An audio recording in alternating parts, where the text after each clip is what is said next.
The Albanese government has publicly backed Donald Trump's efforts to break China's grip on the critical minerals essential for America's defence and technology sectors. But what's less spoken about is Australia's role in supplying China with the minerals vital for its military build-up. A Four Corners investigation has found Australia is providing China with one mineral crucial for its nuclear programs and hypersonic missiles. From a strategic perspective, critical minerals are really vital. The demand for them is rising, but for so many, China controls the market. While the rest of the world slept, China built end-to-end supply chains. The rest of the world's woken up now.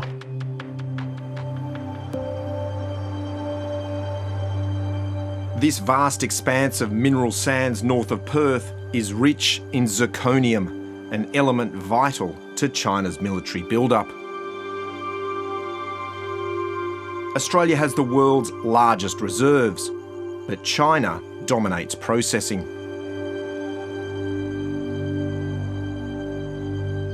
Well, we're in the middle of one of the world's largest fields for heavy mineral sands.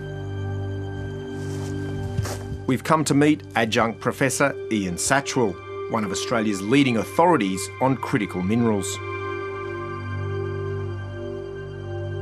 What's the significance of this area?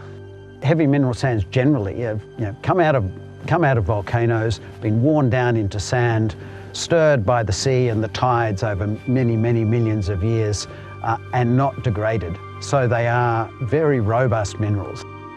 Well, zirconia has a wide range of uses, everything from whitening our bathroom tiles and our basins and toilets, through to sheathing nuclear fuel rods.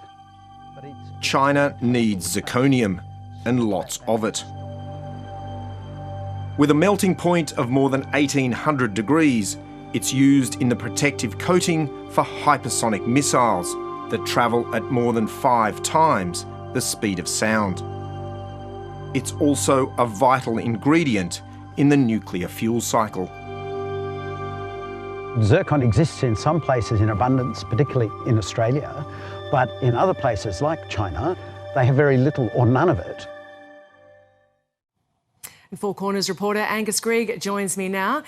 Angus, good to have you. And we heard there about the critical mineral zirconium. It's in demand, obviously, from China. Australia has a fair bit of it to offer. To what extent does China have access to that, and why does it want it? Yeah, well, Australia is the largest producer of mineral sands in the world.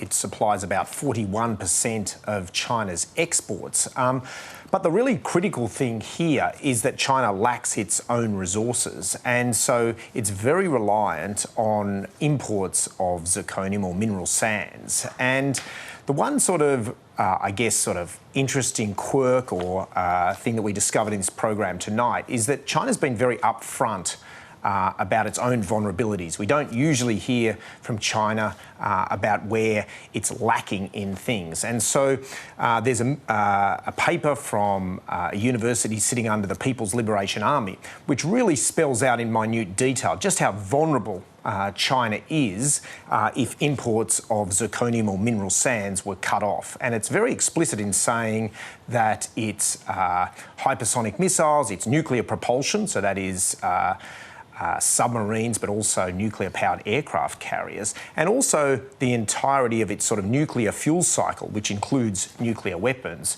would really struggle if it wasn't able to access zirconium. So I guess we find ourselves in this situation where we've been very open in our support for Donald Trump and the US in their efforts to break China's stranglehold over critical minerals. And we've signed a deal, indeed, with China, which is really an anti-China deal, which is a deal with the US where we've said, we do not trust the Chinese to be long-term suppliers of these minerals for us. On the other hand, we are supplying China with the one mineral it needs for its military build-up. And to add a sort of extra layer, I guess, of complexity into this is that Australia is spending billions of dollars bolstering our defences in the north with the explicit aim of trying to deter or be prepared for a potential conflict with China. At the same time, we're selling China really one of the key minerals for its military build-up. So there's a really clear conflict here between our trade policy and our security settings. And if you like, we're really trying to walk both sides of the street here. And that is becoming increasingly difficult as the tensions between China and the US continue to rise. Yeah, well, I mean, can this arrangement continue? Yeah, well, that's what I wonder. And I think one of the things about zirconium is that for a long time, it was seen as a very benign sort of mineral. It wasn't really caught up in the geopolitical jostling that we've seen in recent years. And that's because really its main use for a long time was in bathrooms, so your toilet and your basins, also floor tiles.